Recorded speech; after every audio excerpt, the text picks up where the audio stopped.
एक दिन रुक्मणी श्री कृष्ण के लिए गर्मा गर्म पूरी लाती है और कृष्ण को खाने के लिए देती है। जैसे ही श्री कृष्ण पूरी को खाते हैं, पूरी गर्म होने की वजह से उनका मुंह जल जाता है और उनके मुंह से राधा शब्द निकल जाता है। राधा शब्द सुनते ही रुक्मणी श्री कृष्ण से पूछती हैं, हे नाथ, एक सवाल हमेशा मेरे मन को चीरता रहता है। मैं आपकी अर्धांगिनी हूँ और मेरे अलावा भी आपकी बहुत सारी पत्नियां हैं, फिर आप सब कुछ में राधा का नाम ही क्यों लेते हैं? और राधा है कौन? ये तो आपकी किसी पत्नी में से भी नहीं है। फिर श्री कृष्ण कहते हैं कि अभिमान करने से पहले एक बार बरसाना जाकर राधा से मिलकर तो आओ। फिर रुक्मणी बरसाना जाती है और राधा के महल के पास पहुंचती है। जैसे ही वह महल के अंदर आती है तो उन्हें बगीचे में एक लड़की दिखाई देती है।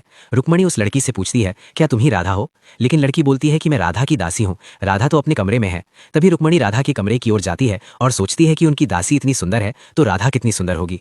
तभी रुक्मणी राधा के कमरे में पहुंचती है और राधा को देखकर चौंक जाती है और कहती है, क्या तुम राधा हो और तुम्हारे चेहरे पर यह जला हुआ दाग क्यों है? तभी राधा कहती है, किसी ने मेरी कृष्ण को गर्म चीजों से दाग दिया है। अगर उसे पीड़ा होती है तो मुझे भी उस पीड़ा को सहना पड़ता है, क्योंकि हम दोनों अलग नहीं, हमारे दो शरीर में एक ही प्राण है। अब रुक्मणी जी को समझ में आ गया कि क्यों कृष्णा हमेशा राधा रानी का नाम लेते हैं। अगर आपने भी राधा रानी के दिव्य प्रेम को महसूस किया हो तो लाइक, फॉलो और कमेंट में राधे राधे लिखो, आपकी हर कष्ट दूर होगी।